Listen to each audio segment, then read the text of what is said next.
on the weekend where Ipswich Town could amass 100 points and 100 goals for the season. There's only one coronation which matters to the people of Ipswich this weekend. Who's going to win the League One title? This is the Blue Monday podcast.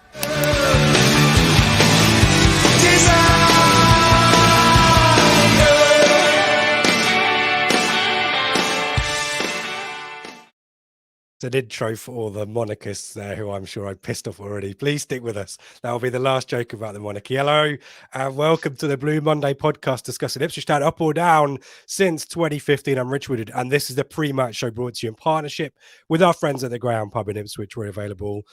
Well, this is for the last time this season, but in the normal season, we're available every week on YouTube video and podcast audio shortly thereafter. And tonight we are live, so we want to hear from you. And joining me, it's like the last day of school, Seb. Do we bring in Buckaroo? Do you bring in your game gear, your Sega game gear? Seb Brown's here. How are you, mate? How you doing? I'm all right. Yeah, it's very much got last day of school vibes, hasn't it? In a minute, we'll wheel a big television in on a stand, and we'll just press play about Fleetwood, and we'll just sit in the corner and not care for an hour or so before the bell dismisses us.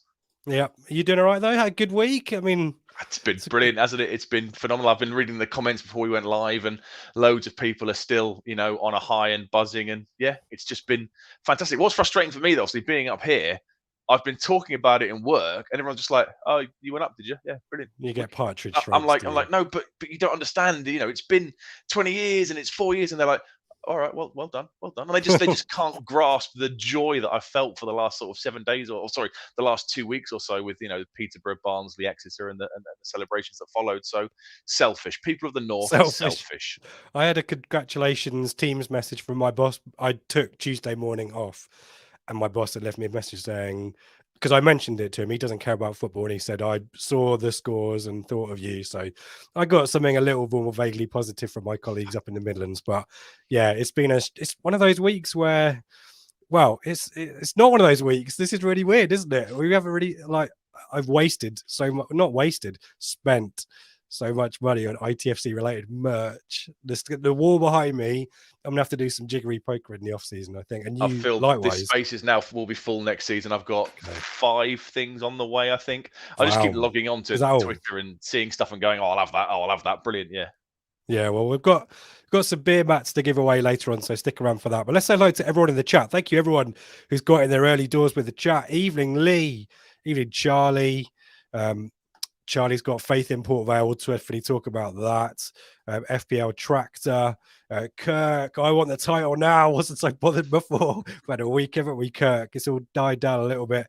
Philip, Mark, good to have you with us. But Moscow Blue Mule has kind of set the chat alight with this question, Seb, which we'll debate just now. Chaps might not be able to get online for the live show. So my question, hope to hear it. Well, there you go. Moscow Blue Mule. 100 goals and 100 points. And no title, or the title on goal difference after a 0-0 draw with Fleetwood. What's your preference, Seb? 100 points, 100 goals. No other EFL side's ever done it. Man City did it, was it 5 years ago, 6 years ago in the Prem? So it is truly record breaking. And in 10 years' time, no one's really going to remember who won League One in 22, 23, apart from Ipswich and probably Plymouth fans. Whereas if we're on that short list of sides that have done both things, quite a lot of sides have got over 100 points, quite a lot of sides have got over 100 goals, but no one bar Man City's ever done the double of them. So that's the one for me. I'll happily finish second as long as we can get that record. Yeah, I concur with that, I think, and chat does as well. We mentioned Neil. He says 100 points, 100 goals. Kurt mentioned he wants the title. FPL Tractor, I'm more fussed about 100 points, 100 goals in the title. There you go. Is this because Plymouth are possibly favourites for it? Well, yeah, I mean, like our title in a way, kind of thing. I mean, great to win it, obviously, but I mean, Plymouth. It's not that straightforward. I mean, they're probably going to win 5-0 now, but they've only beaten, I think, Port Vale once in the last 8, and Port Vale, don't forget, went to Home Park and must have been the first side to win there this season after Plymouth's incredible home run. So it's not a complete gimme. Neither's our game, to be fair. Both games are difficult. We're both away from home, but yeah, it's not a complete gimme. But no, I agree with FPL. Yeah, come on, you got to describe Port Vale in a way that our previous manager might have. Come on, it's set up there. Say it. What? They're no mugs, Port Vale. Oh, okay, right. Come no on, mugs. Seb. Come on. One job, mate. I'm He's setting you up miles here. behind. He's not our previous manager. He's miles behind now. I was Previous, thinking isn't Paul Cook. You're the one that does the Paul Cook impressions. I was thinking, it? what's he expecting here? The no mugs, the no mugs. Michael, good morning from Brisbane. As can we stay calm as the players? If Plymouth go a goal down and we're drawing 0-0, I think all guns blazing. Just bring it on, Nick. Been a great week now. Just get 100 points. There you go. Hello to Russell. Hello to Tony. I've just spilt my beer. Must be all the excitement. Even to Matt. Philip, I'm not fussed about winning the title. I'm just looking forward to next season. Yeah, Matt, title a bonus, automatic promotion. That's the real quiz. Evening, Gary. Okay, everybody okay? Checking in. That's what we want. And Romeo as well. Everyone had a good week. Evening, all MW, and yeah, we'll have plenty of time to come back to the chat. A lot of you here, so we want to hear from you as we go. We're going to do our usual. We're going to cast our eye at Fleetwood. We're going to give you all the insights. We're going to make you feel like you're super intelligent, whether you're at Fleetwood, at the Beanback, or watch it Beanback, or watch it at home with whoever. We'll give you all the insights there. But we've got some bits and pieces of news there. But it's been a busy week, as we've described. Worth mentioning, lots of awards. This is the season. Tis the season for awards. We've got Manager of the Month. We've got Player of the Month for April in Kieran McKenna and Connor Chaplin. And Connor Chaplin with a clean sweep of end of season awards, the players player, the sponsors player, the goal of the season, etc. It's been, I mean, it's not a surprise, is it? What a great month we've had. And you've mentioned here that obviously McKenna it's a double bubble for him, isn't it? March and 2 months. Yeah, 2 months on the bounce to reflect the incredible run we've been on. I mean, 7 wins and a draw from the 8 games played in April, 27 goals scored, 2 conceded is insane. So I think he was pretty much a gimme for it. And Chaplin, 10 goals in the month of April as well, including the hat trick against Charlton. So really, really well deserved as well. I missed, what was the goal of the season? I missed what actually got the vote. Was it Derby? Chaplin. It was yeah, Derby. Derby goal. Okay, yeah. Fine, Yeah, fine. and in a weird way, it's kind of it's a team goal, isn't it? Rather than a piece of individual brilliance. But I can see why people gave it because of the team. But Yeah. I guess I kind of feel a little bit sorry for the likes of Sam Morsey, who's essentially going to, we say 8 out of 10 every week, isn't he? But hasn't got any. It's not about the awards, is it? But I'm sure deep down footballers quite like an endorsement. And George Hurst against Barnsley or Torres Georgios against Shrewsbury. Those are individual moments of quality, aren't they? Which you could maybe make an argument for giving them awards. Yeah, we chatted about it on the live show on Wednesday night, I think it was, and I said Broadhead for the free kick against Sheffield Wednesday because that's a moment of kind of individual absolute brilliance in a time we really needed someone to kind of step up and take the game by the scruff of the neck. But I can see why the Derby goal won. It was an absolutely phenomenal goal. Chaplin's the one, obviously in the right place to finish it off. But didn't Dave describe it as the best goal of its kind that he's ever seen from an Ipswich Town side? So when you've got praise from the legend that is David Diamond, you're doing something right. Yeah, exactly. There's the endorsement there. There you go. Philip confirming our details on Port Vale and Plymouth there. A lot of stuff in the chat. We will do kind of Q&A at some point, so maybe save them up. But there's a lot of interaction going on there, so we'll keep you guys ticking over and we'll dip in and out, but we will come back and have a proper chat with you guys shortly.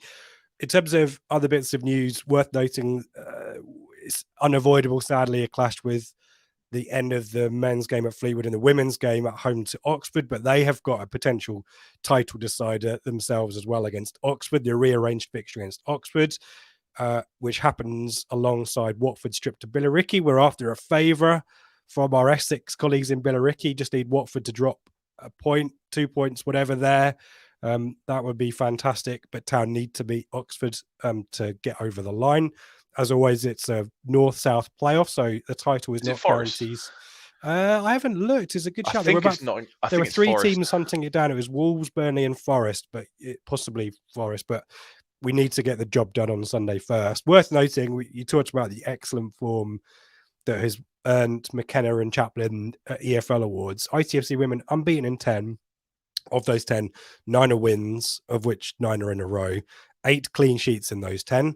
And there's only 2 goals conceded in that run as well. 26 goals for 8-0 winners last time out at the AGL Arena against Cheltenham. So on a really strong run of form. Everyone here, I'm sure, wishes the Trats girls all the very best for that fixture. It's a real shame that they can't have a bumper crowd. I'm sure there'll be good numbers there.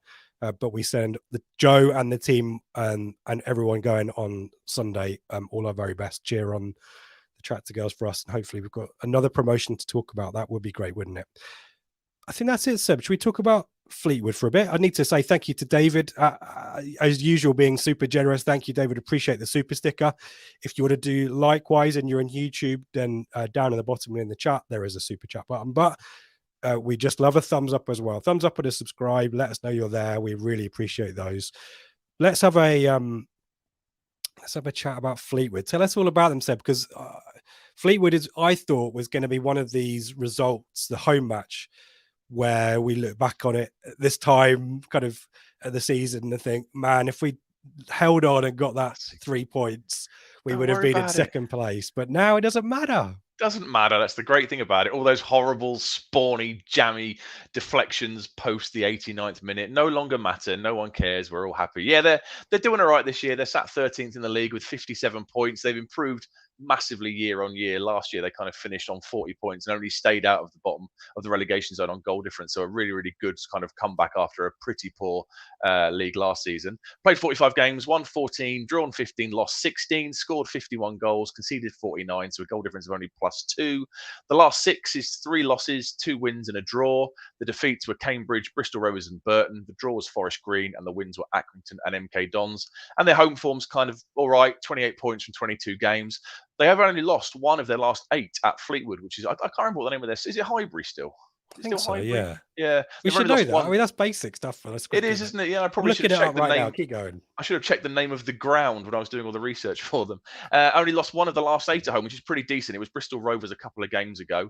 They've kind of beaten the teams you'd expect. So Cambridge, Morecambe, Lincoln, MK, and Peterborough. So they're kind of doing okay, but compared to where they were this time last year, also they had Stephen Craney, wasn't it, who ended up leaving them in the summer, and they appoint Scott Brown, which I guess could be seen as a kind of, he's a rookie going into management. Really, he had the player coach role after he left Celtic, but it could have gone badly for them. But to be fair, they've bounced back pretty well after last season.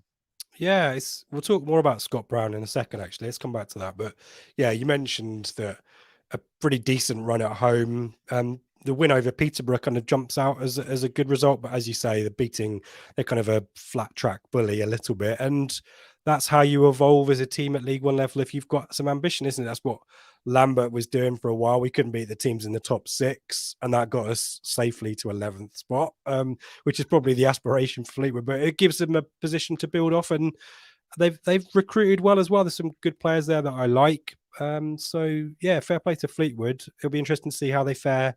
I mean, we won't give a crap about League One next season, with all due respect. Really? Are we not going to revisit League One? We're going to do League One predictions every week next season, just to remind everyone. Don't forget where you came from. But in terms of giving respect to Fleetwood, it seems like everything is set up quite nicely there to maybe make a push for the playoffs perhaps next season.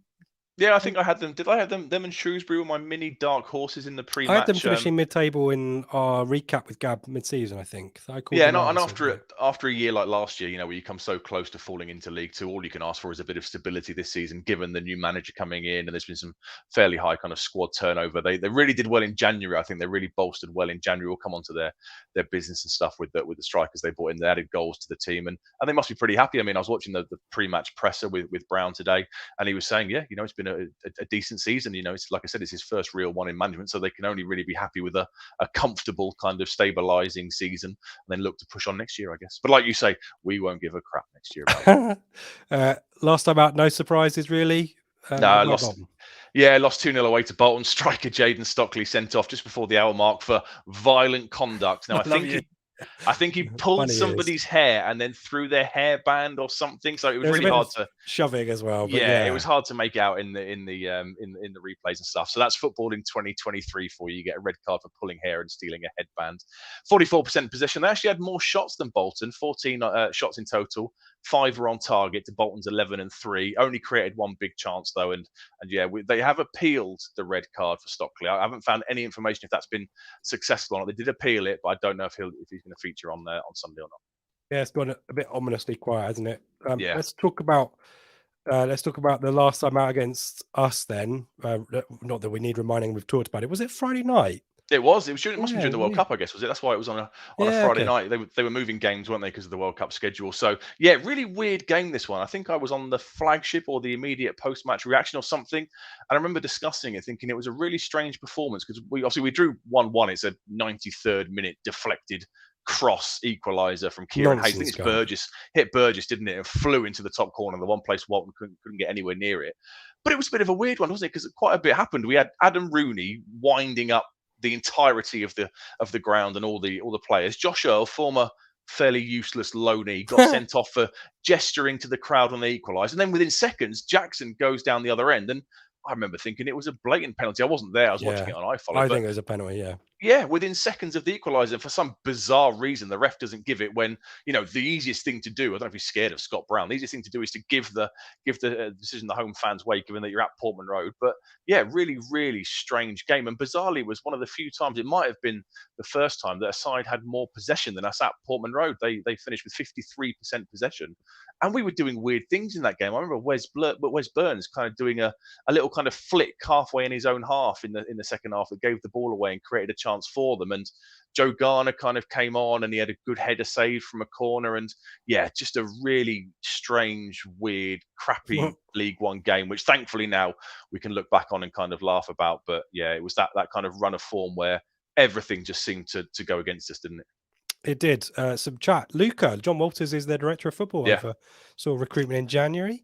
FPL Tractor, I'd be surprised if that red card is reversed. Pretty sure pulling hair is considered a red card offence. I don't know if you're being serious or not, FPL Tractor there, but we'll go with it. Romeo remembers Rooney, a horrible night. He was horrible. Sam might leave one on him on Sunday. Ref that night was scared of their thug. Rooney says, no, I think that was fair enough. And yeah, weird that Joshua was then sent off for something that we didn't see. But yeah, one of those weird games that you, as I said before, you kind of fear might cost us, but fortunately it hasn't. Let's talk about, we talked about last season. Let's talk about Scott Brown then, because my perception going into the season was he could have possibly been a bit of a Roy Keane type, like rule through fear. And maybe that's the case, but it does feel like he's a little bit more considered maybe in his approach. Obviously worked his way up through the, I think he coached at Celtic and Aberdeen a little bit as well, but decent first season, isn't it? He's done all right, hasn't he? Yeah, he's kind of he's grown his hair out, so he's no longer the kind of the skinhead kind of one you saw on the Old Firm derby. Hopefully Jaden Stockley isn't going to pull it, and yeah, he's smashing into people in the first minute. So he's done fine this season. 31% win roll, his first proper managerial position. He did a bit of coaching after he left Celtic. I think he went to Hibs, didn't he, for a year, and he was kind of player coach. He replaced Stephen Craney, who left and went to I think he's Wigan youth coach now, isn't he? And he's done fine, like you say. Sometimes you look at kind of the players who've won so much and played at the top of their trade, like when Roy Keane came to us, and there's always a bit of, are they going to be tolerant of players that simply haven't got their own ability and are struggling to do the things they're trying to impose on them in training? But he seems to have done okay with Stephen Whittaker as his assistant manager. He's best known for his playing spell in Scotland, isn't he? The 10 league titles, 6 Scottish Cups, 6 Scottish League Cups, including he's done a quadruple treble. He won the treble 4 times. I think every time was a Celtic captain. So a ridiculous honours list. And he seems to have done pretty well at the management game as well for his first year. What's he ever done? Goodness me. Talk to us about his tactical preferences and leanings, Steb.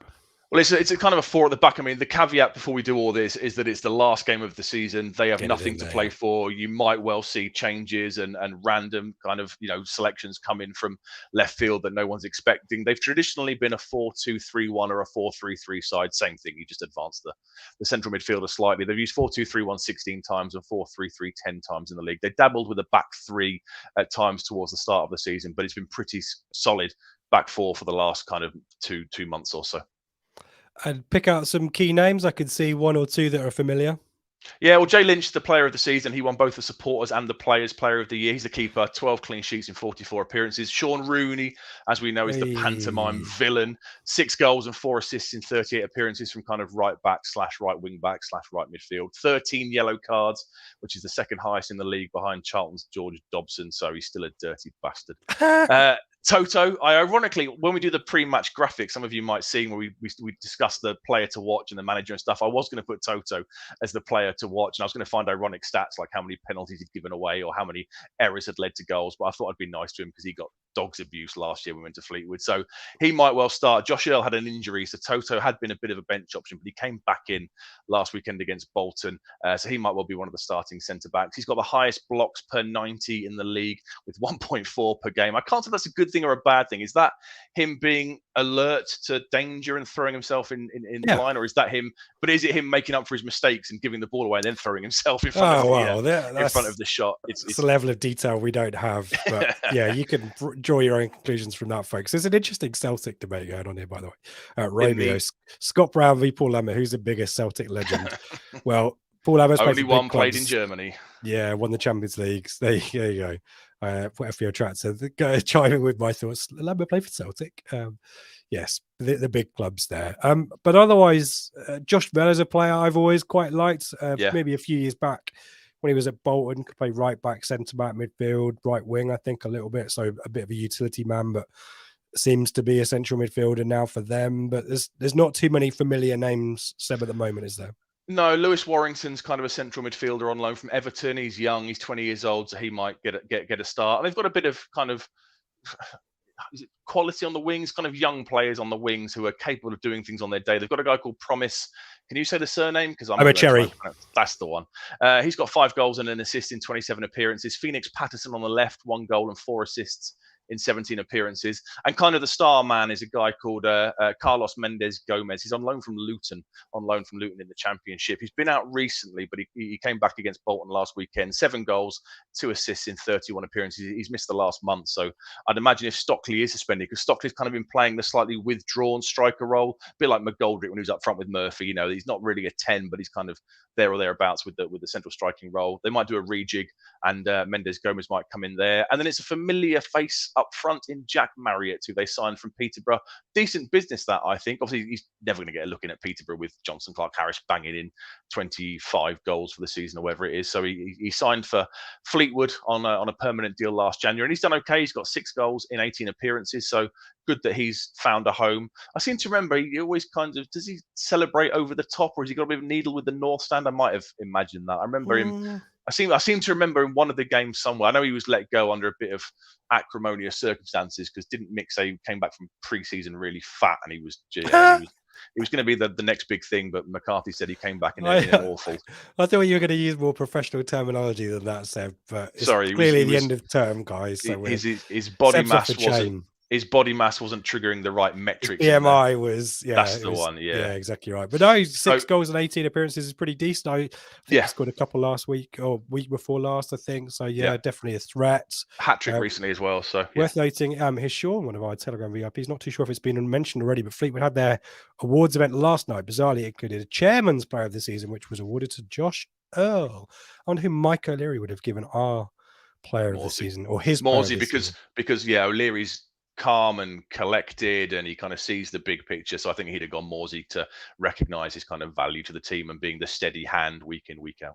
There you go. Oh, that's interpret that how you want, folks. Corey Darber's there though. He won't be playing on Saturday. No, no one's going to play on Saturday. Yeah, it's Sunday. Everyone remember it is Sunday for the game. No, he hasn't really featured. 8 appearances, 6 starts, made 7 at Burton in the first half of the campaign. He's played at both left back and left centre back. So probably not the number of minutes that the club would have liked to have gotten into him when they sent him out on loan. I guess they obviously ended the Burton loan and sent him off to Fleetwood, hoping he'd get more under his belt. But it's just not really worked out for him now. And he'll be a curious one in the summer because he's not a kid anymore, is he? I know he signed a new deal before he went to Burton last summer, but he must be now 23. So he's not a kid. You're going to have to make a decision, because if you want to register him, he's going to take up a squad place. And presumably, do we look to loan him out again to a League One side and hopefully he gets more minutes, or do we look to maybe cut our losses and sell him? I don't know. It'd be a strange summer for him. There's going to be some tough choices, aren't there? Yeah. This summer. And it feels like, and Darby's possibly, it feels like his moment has been and gone, sadly. Whereas, especially, you think we've got Baggett coming back as well, who's, a couple of years younger, but potentially further ahead in his development, given that he played pretty consistently for half a season at I don't think he needs to be registered. Is he young enough to be not registered? He's only 20, 21. So I think he'd be okay. I think he's only 20, isn't he? But ideally, you get a League One loan for him, and you don't really need to carry both of them, do you? Any other players that you want? There's some play. We're speculating, obviously, because there might be some last day rotation. Some other names you want to stick in there, Seb? Yeah, so Kieran Hayes was the guy that scored the equaliser at Portman Road. He can kind of play wide or forward. He might come in for some game time. Danny Andrew was always the big set piece threat. He kind of was last season banging in free kicks and getting all the assists from the corners. He won't feature. He's injured. Darnell Johnson, a centre back, is injured. So it's not the biggest squad in the world. They've got a fair few injuries. Harrison Holgate is a centre back who maybe they might look to get some minutes into, and Daniel Batty could come in as well into the midfield positions, given that it's the last day and he might just want to have a last look at players before he makes decisions on them in the summer. Should we do some stats? We like the stats, don't we, for the last time? You've prepared these, so I'm going to leave you to it. Have you not sanity checked them? No, mate. Wow, that's your role. I do it, and then you add credibility and you sanity check them. So 23 home goals scored is 19th in the league, so pretty poor. 19 of those are from open play, which is 13th, which kind of mirrors their league position. Only 4 from set pieces. I was surprised at that, given a Scott Brown side who I thought would be, physical, etc. I thought they'd be more of a threat from set pieces, but they're not.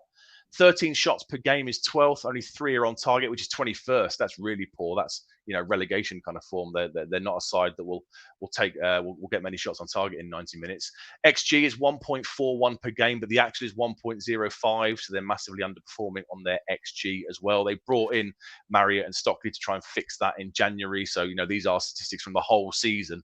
They might well improve given the bodies they brought up front to try and solve those issues. Is that an overall XG or a home XG? A home XG. Yeah. So, I mean, 1.4 isn't too bad actually, as it goes for League One. Yeah, creating.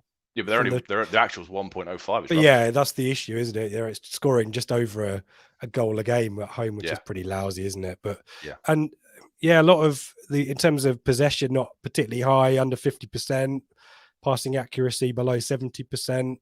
Not too many short passes, but accurate long balls, Seb. There's a good number there, isn't there? Yeah, there's some stats coming now that won't surprise anybody for what they are kind of top of the lists from. So 81 long balls per game is the 5th highest in the league. 33 accurate long balls per game is the 2nd highest in the league. 9 interceptions per game is 6th highest in the league. Fouls won per game, interesting. So the fouls they win committed against them is 9, which is the joint worst in the league. So I don't know if do you think their reputation might go ahead of them? Maybe they don't seem to be very good at all at winning fouls, but then reverse it, and their fouls committed of 12 per game is the 2nd highest in the league. 47 yellows and 2 reds at home is the 4th worst in the league, and their overall disciplinary record, home and away, is 107 yellows and 5 reds, which is overall the worst in the league. So I think you can see there, it's fair to say they might be a side maybe in the mould of their manager from his former kind of playing days. Dirty Northern Bastards, I think, is what we're all thinking. Wow. I'm having some fun as well tonight. I may as well say what I'm thinking.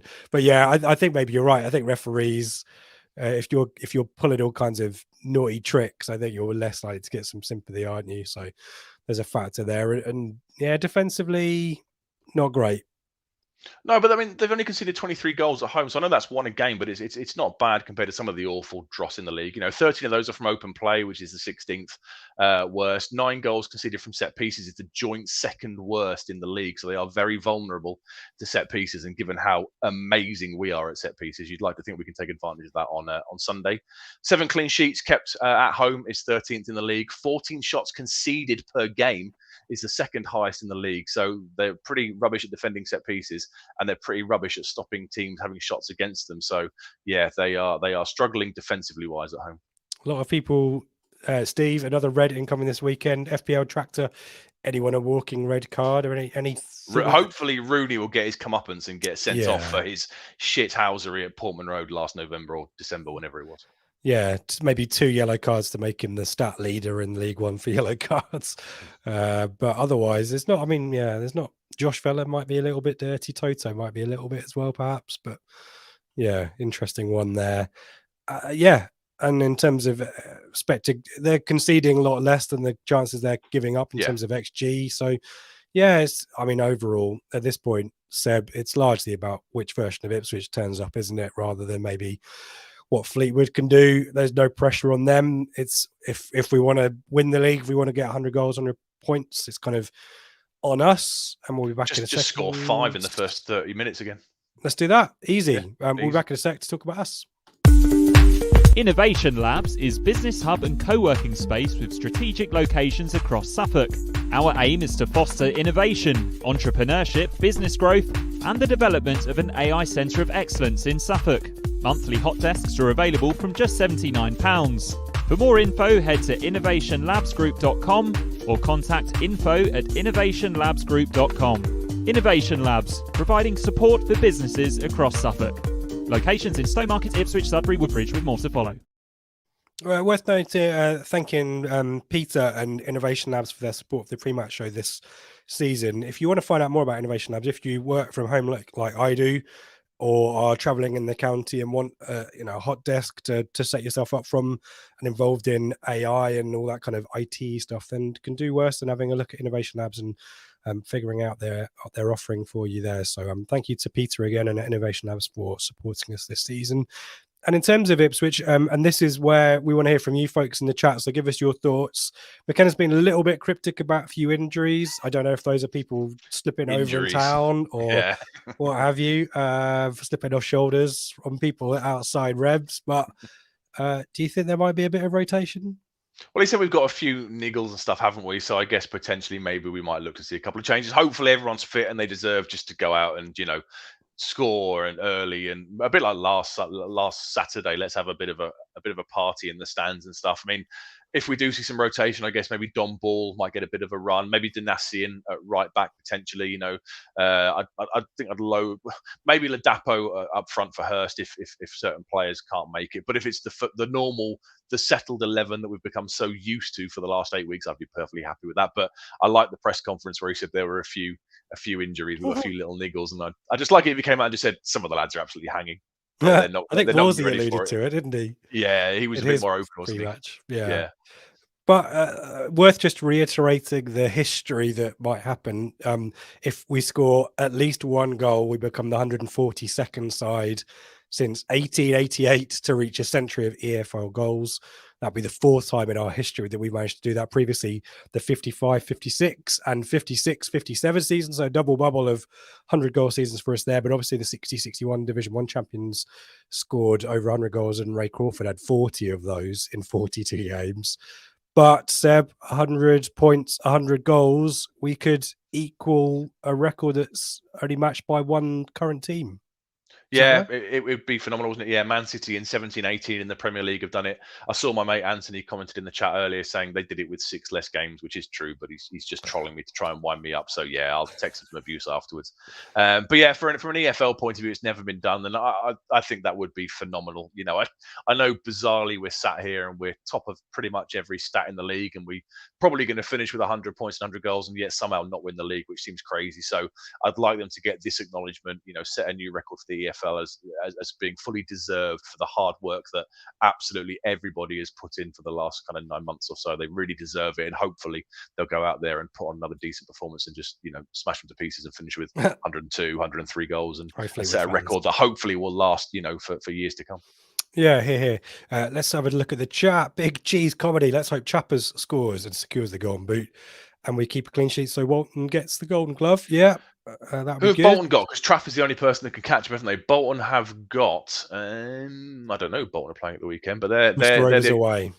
Okay, right. So yeah, Trafford's. I think he's one behind, isn't he, going to this last round of games? So hopefully, James Collins will add whatever his name is. Collins will score early, and then Bolton can relax a little bit. Neil's confident as well. Along come Ipswich 5-0, he says. Romeo, if Morsey takes out Rudy, will he be suspended at the start of next season? I think yes, he will. Yes. Yeah, we can confirm that. Noel Blimey, 6-0, written all over it. He's confident as well. Michael, high press, early goals, 100 goals, 100 points. Easy, guys. It's so easy, isn't it, when you can chat about it on the podcast? FPL tracks, to be fair, Fleetwood's 5 red cards. It's only one more than Ryan Innes this season. So in a way, they're very well, all relative when it compares to Charlton's. Ryan Innes, Sam Jolly, alcohol knocks, hangovers. Yes, I think we can make our own conclusions. Clark is probably the most likely to have got a niggle. Wolf too. There we go. Lovely professionalism. That's what we want. Everyone's speculating who might be missing on Sunday. Hopefully everyone will be back to full fitness by that point. Michael, is this the game for both our fullbacks to score? We want the narrative, Seb. 100th goal to be scored by Harry Clark from 20 yards. Thunderbee. No, Janoy from 20 yards. That'd be brilliant and fitting. Yeah, Danasian and ending off the season season with a goal would be absolutely brilliant. Do you remember when Matt Holland scored against Derby back in, what was it, 20 It was years on this ago day now? yesterday, I think. Yeah, That was 20 years based on ago. stat. Yeah, so let's get 5-0 up. Clark can score, and then Danassian gets a run out for the last 10 minutes and side foots home to celebrate the sixth goal of the afternoon to put us on 105 goals for the season. Norman, with all this talk about 100 points on the goals, what do you think our points and goals would have been if we'd had our January signings all season? We'd be unbeaten. We'd have won the league 3 weeks ago, and yeah, we probably, when would we have won it? Charlton at home, maybe even before then. But yeah, we'd have been unbeaten, and we'd be talked about in the same breath as the Arsenal invincible side. Well, given Nathan Broadhead is yet to lose a game in his last 2 seasons, then yeah, if we'd had him from the start of the season, then we'd have been unbeaten for the whole of the season, haven't we? Romeo, how many times have you all watched Down at 25 this week? What a masterpiece. You need to pay massive credit to the media team, Harry, Jacob, Marcus. I'm sure I've forgotten someone, Mikey, Jacob. They all do a massive, they do a great job there. And that is an absolute masterpiece, Down in 25. What I've been thinking this, I've seen it mentioned on Twitter and the Telegram group as well. Is this time to bring back the season review, Seb? Yeah, I used to buy them every single year in the late 90s, under Burley on VHS. I'd always look forward to them coming out. Some of them were horrific. Some of the editing on those ones was really bad. I remember they rushed the playoff semi-final out, and we start the game by running. We run out against it's Walsall on the last day, and then it randomly cuts to the Reebok. It's really weird. So I don't know. I mean, in this day and age of internet and all that kind of stuff, I'm guessing they probably won't bother doing a season review, given the goals are so easy to find elsewhere, and so many fans have done kind of tribute videos in the last week or so. But that Town in 25 is absolutely phenomenal. I must have watched it 10 times this week, no exaggeration. It's just absolutely brilliant to keep reliving those memories. Yep. Marty, I think, will smash him at least 6, even with the lads having a hell of a hangover from the promotion parties. Matt, if we do win the title, will Rich sing the Super Kiramis? I sang some of it, didn't I, on the pod last week? And then FPL Tractor in Paul Cook's voice. Yeah, brilliant. Well, who knows what might happen on Monday? Let's wait and see, shall we? Let's wait and see. Bomber Harris. I think I've watched Town of 25 at least 25 times. I think that feels like it's necessary. And Norman asking a very pertinent question: when will Seb be wearing the T-shirt with Rich's faces on? That'll be the start of next season, won't it, Seb?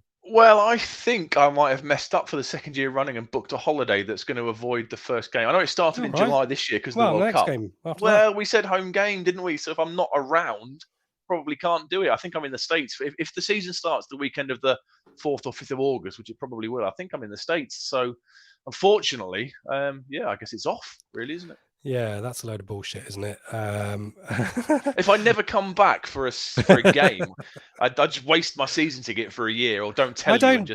I don't want you to wear a T-shirt with my face on. Yeah, in you public. do. You can't wait. You on can the think podcast of is fine. A witty slogan that's going to embarrass me, and I've got to wear it for Rich is a super genius predictor.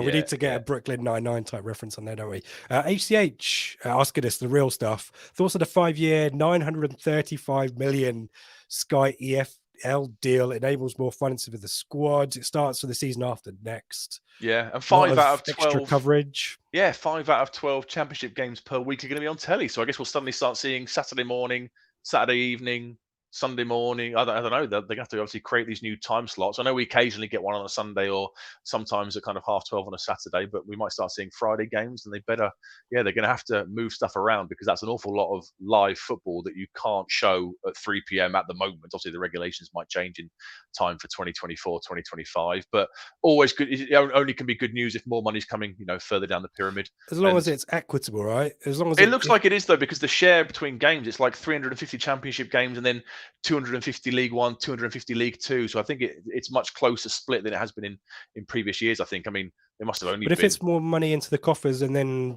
relegated Premier League teams have parachute money as well. Well, yeah, that's what I mean. Yeah. There's a lot of money sloshing around for those teams, so it would be good if there was some kind of consideration to avoid that. Gilding their nest even more, as it were. But hopefully HCH won't matter because we'll be in the division above. Wouldn't that be nice, eh? I get used to it Paul. because when we're in Europe, and the Champions League television schedules are a nightmare. So this Oh, is we like won't have a good. 3 This p.m. is ever, will we? good prep for us for kind of 5 years' time. Yeah, Thursday night, 8 o'clock, like Brighton. Paul, one of the Southwest Support Branch guys. Let's not forget the incredible 45th anniversary of our FA Cup win tomorrow. To win the league would just be perfect. Sam, odds on Plymouth conceding a 90-plus minute long-range deflected shot to have. I mean, more likely, Sam, the other way around, right? No, well done. Well Be done, good Plymouth. irony though, wouldn't it? It'd be excellent irony if Ellis Harrison, bangs one in. Yeah, there we go. the deflects off James Wilson. Bomber Harris, can you imagine a night in the town with Clark Burns and Chappers? It would be carnage. Yes, I think so.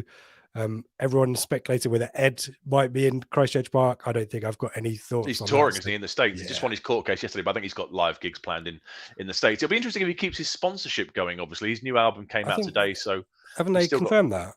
Have they for next year? I thought it was confirmed for another season. Yeah, I might be Oh, wrong. okay. I thought that was. Let me know in the chat if I've got that wrong. Okay. Should we do some bits of pluggery for the last time? We've already thanked Innovation Lab. We need to say massive thank you to the Greyhound, the busiest pub, I'm sure, in Ipswich last Saturday. Absolutely brilliant. I got down there early. I got there at, I think, 10:05, thinking this will be all right. I'll walk in and I'll be okay. And there's only one booth left at the time. And yeah, that was phenomenal. A huge thank you to Dan and all the staff because, no one was waiting too long at the bars. We were all getting the glasses cleaned. It was absolutely brilliant. So yeah, top work to all those guys at the Greyhound. Really, really deserve that success. Yeah, Steve there. I just leave that one up there all the time. Shouldn't I, that comment? You are right, Rich. We know. Oh, so Sheeran is okay. Sheeran's Brilliant. confirmed. Excellent. Okay, Yeah. cool. So thank you to Dan and the team at the Greyhound. As FPL Track says, Greyhound is awesome. So yeah, we'll and they'll be open on Monday for the thing at the Christchurch Park as well. So if you want to head there pre and post, the Greyhound is just a walk, a hop, skip, and a jump over the road. So do head there as well. Merch store, if you want to get a Blue Monday hoodie, 15% off from tomorrow or Saturday, depending on when you're listening to this. So do fill your boots. I know there's lots of promotion of stuff right now, and other podcasts also doing merch. So we know that you have lots of options. If you want to support the podcast by buying Blue Monday stuff, we very much appreciate that. But as always, a thumbs up, a subscribe, a 5-star review on your podcast app of choice. If you're one of the lovely people listening on podcasts, we recognize and appreciate you guys as well. Telegram, Blue Monday, ITFC.co.uk for the link for everything, but the Telegram link is there. And once the football season's over with, Seb, the match day chat becomes an annoying transfer. Your favourite thing. It's already started, hasn't it? There was one earlier in the week about Colby Bishop and the guy at Palace, Raksaki. So, yeah, we'll be fully into transfer rumors. And yeah, you'll.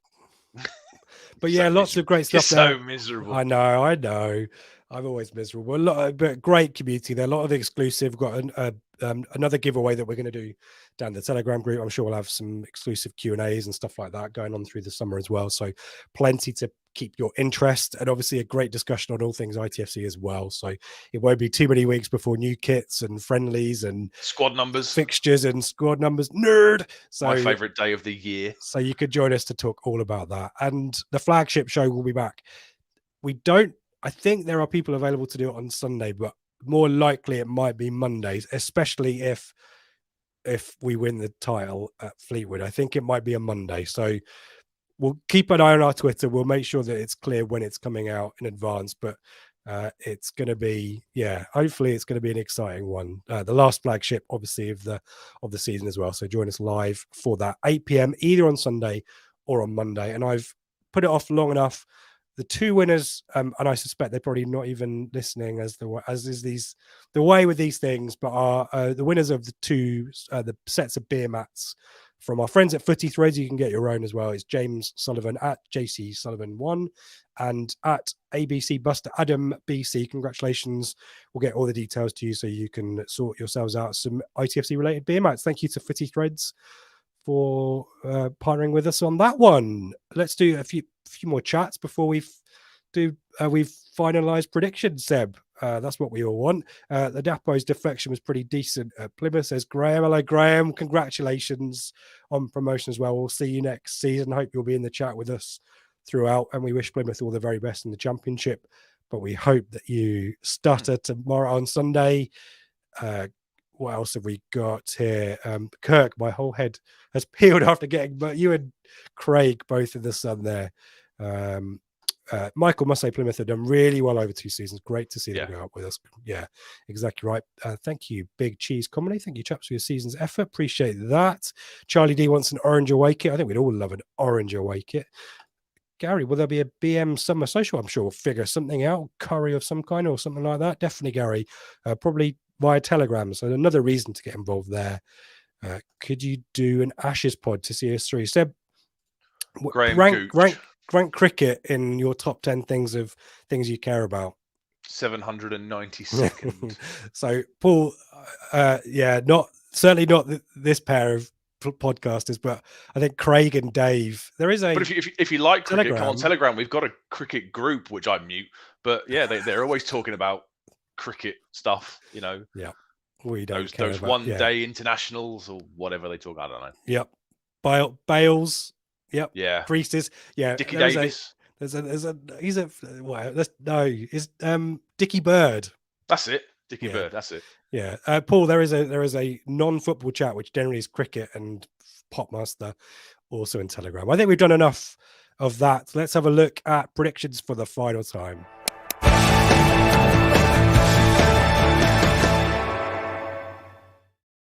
And not a vintage week. So lots of red there, but you and I cancelling each other out. Me unable to get a correct result, but lots of correct outcomes. You with your correct prediction for Bolton, Fleetwood, and 3 others, which means that, I've got a 4-round advantage and, a good points, a chunky points advantage as well. So congratulations. And the list of things I care about, predictions is 793rd underneath cricket. Where's that? Where's Steve's message? Where is that? Let me stick that back up on the screen. There he goes. There it is. We'll just leave that on there for a second. We have done some predictions. It's a bit difficult. The last day always throws up some kind of weird oddities, doesn't it? So given we can't come back and check the results, we'll look at these very briefly. Let me remove that comment because otherwise it's going to block some of the fixtures. What have we got, Seb? So let's have a look at us. We're all you guys are going for clean sheets. Yeah. I'm predicting a weird fluky goal, but then I predicted Exeter would do that last week and it didn't happen. So 3-1 for me, 2-0 for you, 5-0 for Neil. Thank you to Neil and many of our Telegram members for getting involved in the predictions. He's going for a 5-0. He said we haven't won 5-0 yet this season, so we'll go for a 5-0. But we're all pretty confident Ipswich will do the business. And look at us. Look at us. Look at us. Can you imagine? We're all predicting Plymouth to drop points. Obviously, heart over head there, right? Yeah, I like last week when I think I predicted Wednesday to drop points at Shrewsbury and it didn't happen. I think that's pretty much heart overruling head there, let's be honest. Yeah, so we'll wait and see. In terms of other bits and pieces of business, I mean, it's the playoffs, isn't it? There's kind of a playoff dress rehearsal. Sheffield Wednesday are playing Derby, and that could well be how it finishes for the playoffs next week and stuff. So I've gone for a draw, Neil's gone for a draw, and you've gone for a Sheffield Wednesday win. So if they were to win, what have you done for Peterborough? I think Peterborough will still lose at Barnsley. I think Sheffield Wednesday and Barnsley will want to win before the playoffs, won't they? They want to go in with confidence. So I think they'll be all guns blazing to finish on a high. Sheffield Wednesday, 96 points, obviously. I think that will give them some confidence as well, albeit it just enhances that record of the record points finish without a promotion. But I just don't see any drama there necessarily. I don't think Derby have got it in them to win at Hillsborough. So very, very briefly, give me your playoff winners prediction. Assuming it's Derby, Wednesday, Barnsley and Bolton. I think Sheffield Wednesday might do it. I hope they do. What about you? I hope they do. I think, having seen them all recently, Burnley, Barnsley were the best. There was a spell in the first half. They were really, really impressive. But I really hope Wednesday do. I know there's a lot of banter with the Owls talk site and they're kind of jibbing between the two sets of fans. But if you get 96, if they win and get 96 points, they deserve to go up get the playoff position. So hopefully they'll rally around a little bit and then get up because they'll deserve that if they get that points total. They will. Let's see what the chat has to say. Get us your predictions in. We've also got we've left a little bit of extra time because we've got an extra bonus feature to say goodbye to League One. An oldie is going to be brought back very briefly.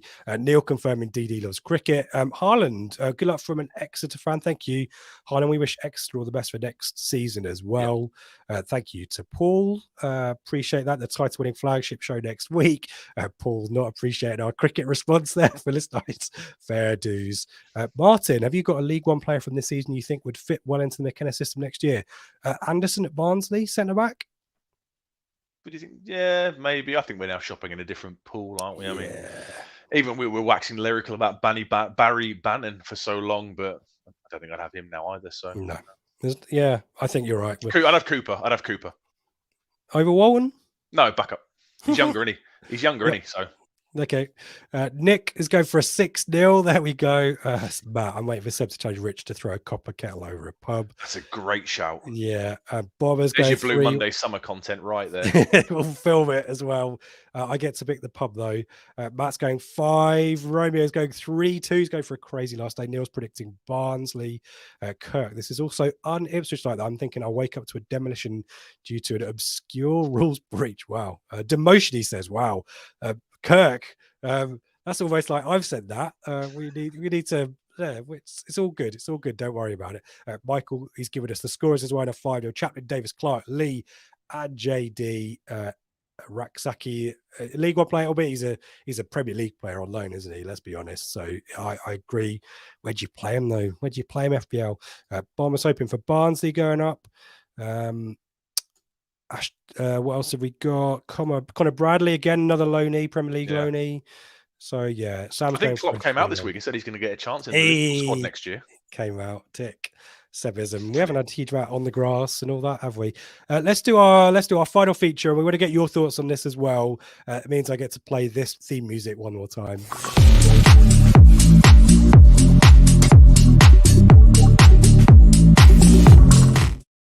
For 3 seasons, I think is it 4 years, 3 seasons, Ipswich have languished in League One. It's taken a long time to figure out our nonsense.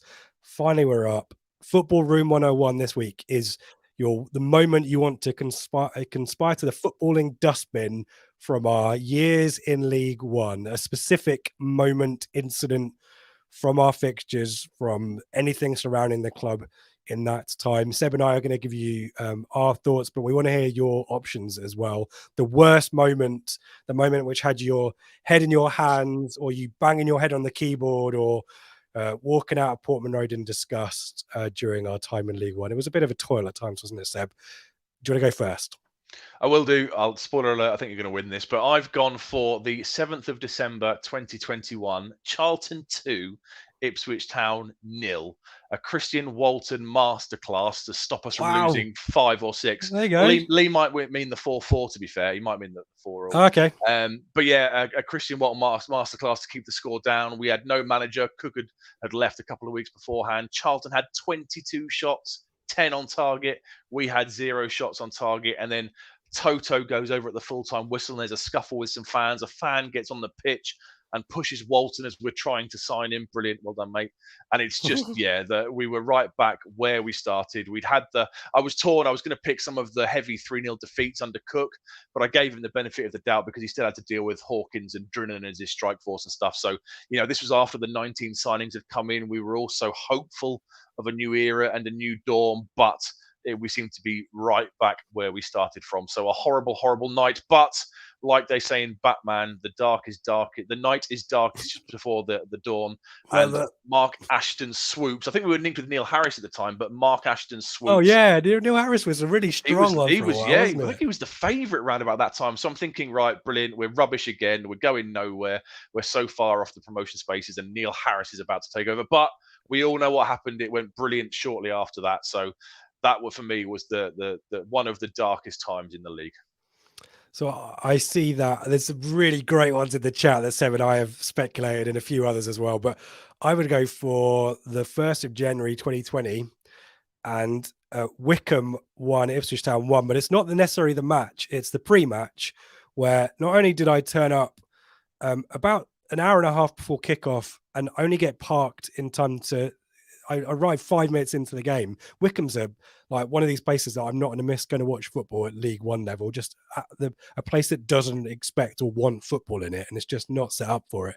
That was an absolute nightmare. But it was the day of Paul Lambert's contract extension, and having come off the back of that 5-3 defeat at Lincoln, where essentially he should have been out on his ear.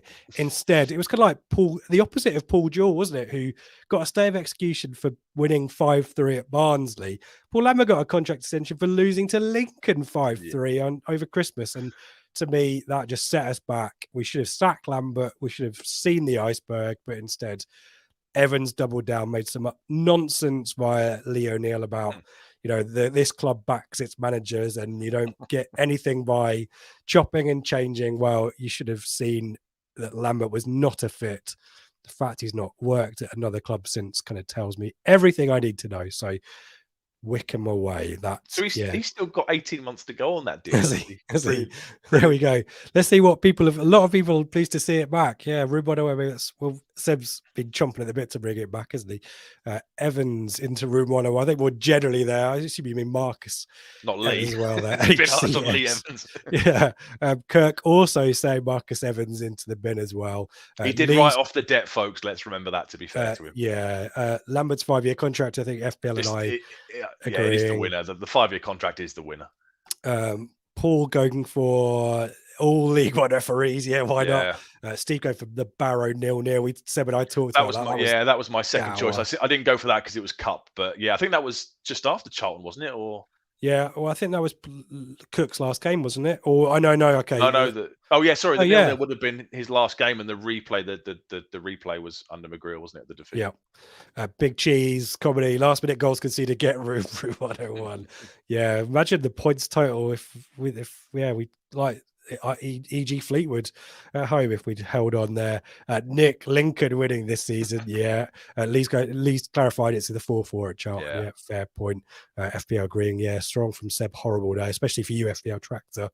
With Charlton family, I guess. Oof, that was bad, says Charlie. Was it on Sky? That game? I think it was on. I remember watching it on iFollow. Yeah. Nick's go for Plymouth equalising a few months back. Matt, yeah. Oh yeah. But hey, it necessitated the signing of Sam Morsey, though, didn't it? And it definitely didn't happen again since after that one. Romeo, bleak night. A lot of support for your one, Seb. There you go. I was at that Charlton game, HCS. That was painful. Barrow, says Neil. Bomber, I thought about this one as well. Ipswich won Peterborough 4. So our form stuttered, didn't it, after Lambert got his new deal. And there was a moment where we kind of thought it might kick into life, and then we were just absolutely, that was a tonking. Bizarrely, the weekend before that, we beat Lincoln to go top of the league. Yeah. And that was the next game, and then it really fell apart. Then we lose to Sunderland, we lose to Coventry. We ended up with the COVID tail season finishing 11th or whatever it was. So bizarrely, a week before that, we were top of the league. Strange. Yeah, and then it was a shocking performance, that one. Yeah, I guess that was when we were struggling to beat top 6 teams as well. And it just cemented that narrative that we were flat track bullies, as we talked about earlier. Charlie mentions the FA Cup. Nick talking about the Lincoln game as well.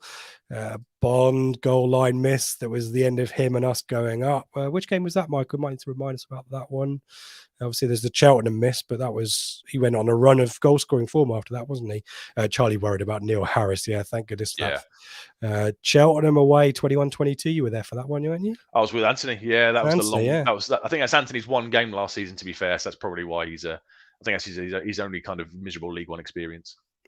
Lambert's contract extension, says Nick. HCH, the judge fee referee. Oh, I forgot about that. I completely forgot about that. That's a great shout. In a shocking game as well, HCS, wasn't it? Northampton 0 at home. Yeah. That's some really crap games against Northampton, didn't we? Room 101 refs making up their own rules in the mist and the fog. Yeah, fair shout, Charlie D. Yeah. Kirk. Water under the bridge and all that, but I wonder whether Marcus thought, if he saw the scenes on Saturday, the coach, I wonder what Marcus Evans thought. Yeah.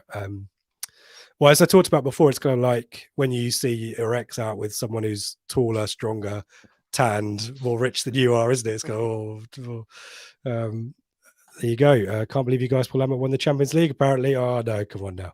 And I mentioned this one as well, the exciting triple signing of, Hunt, Hawkins, Connell, is that right? Cornell. Di Cornell, Stephen Ward, and Ollie Hawkins, all on the same day, weren't they? All stood in front of the training ground with socially distanced 2 meters apart because of COVID.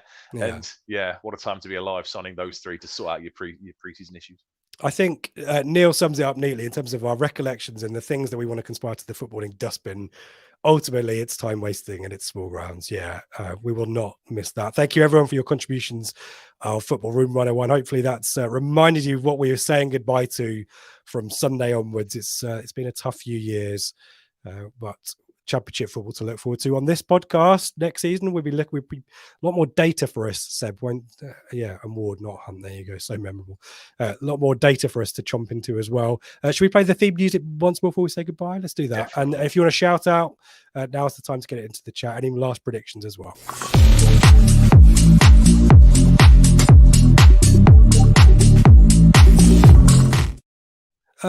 Everyone, thank you so much for all of your contributions. You're in the chat, not only today in this show, but throughout the season. Obviously, a memorable campaign, but the joy we get from this show is the interaction with you guys, people in the comments, people on Telegram, and people in the Greyhound having a chat and just chatting football. And hopefully, as I say, this show's got a bit of a niche in giving you the insights, making you feel like a little bit of an expert when it comes to Fleetwood. And as we say, next season, it'll be great to talk about bigger teams in bigger matches, including them lot up the road.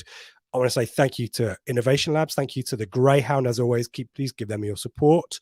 Please also give the Flagship Show your support as and when that is scheduled as well. I want to say a big thank you to Seb, all your research, all your crap predictions, which have made me feel amazing after a year of being crap in Football Room 101 last year. But thank you to everyone as well, particularly the folks who have helped us with the predictions: Mark Beck, Matt Macon, Neil Wilmore, FPL Tractor, Mark W. Thank you guys for your contribution to the show as well. And I think that's it from me. Anyone you want to say thank you to before we do some shout out, Seb? A huge shout out, as always, to FPL for his help with the Charlton games, and a thank you to my mate Kieran, who helped me with the Burnley prep for the FA Cup game back in January. And thank you to you for all the hosting. You have to sanity check my script and correct all my errors, and then you very kindly push the buttons at the right time and hold my hand through these things because I'm technologically challenged. So thank you, mate, for your help. I mean, we started this thing at the start of last season. We were getting, was it 200, 300 views per show? And this year it's gone. On YouTube, yeah. This year it's gone crazy. So a huge thank you to every single one of you that's ever left a comment or given us a thumbs up or interacted. It's much, much appreciated. And hopefully we'll be back next season for bigger and better things. It helps when you're talking about. It does help when you're amazing at football and everyone's Just in a keep good that going, mood. please. Yeah. Mark, Kieran, everyone at Ipswich Town, please. It does help us. Thank you to Kirk. Appreciate that. What else have we got? Cheers HCH, Big Cheese at 0-12. Rudy sent off prediction coming in there as well. Thank you, Big Cheese Comedy. Living by your name there on that one. Steve C at Fleetwood Comedy Blues. 2-0 says lead champions in brackets. Thank you, FPL, for all of your contributions as well. Thank you for the nice comment, Nick, as well. Cheers, Charlie. An easy 2-0 to us, and we will be champions. Thank you to Michael as well. Don't forget, it's World Naked Guarding Day on Saturday. Well, there you go. Thanks, Michael, just in case. Brilliant stuff, says Romeo. BM and Telegram have really nice things. Thank you for that. Cheers, Bomber. Cheers. There you go, Anthony. No problem. Salute you guys, and Paul and the Southwest guys. Neil as well. Thank you, everyone. Final word for you, Seb. See you in the championship. See you in the championship. Do I need to do we've got a tradition now. I've got to do it, haven't I? Yeah, go on. One last time. Come on, you Blues.